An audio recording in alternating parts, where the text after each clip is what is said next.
I'm Natasha Dickins and my 3-step makeover method works for any renovation.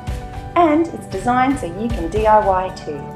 The first step is to remove the most dysfunctional factor. Changing the door to a sliding one increases my floor space and gives me the opportunity to replace the old trim.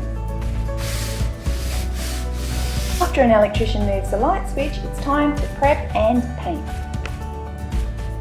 Step 2 is to add a modern element. Cladding the door cavity in Tassie oak creates a lovely feature wall. A frame is built around the door, the hardware goes in, and the fun part is installing the dowel.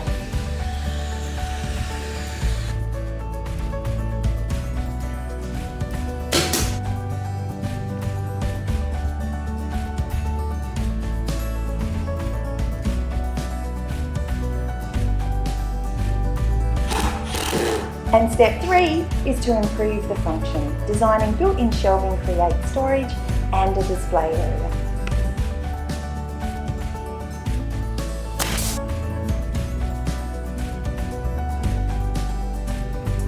Once the new trim and sliding door are put up, all I have to do is move in.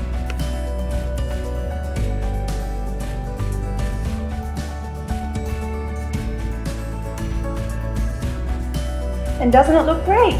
From small spare bedroom to bright home office, this reno is designed to DIY in 3 simple steps.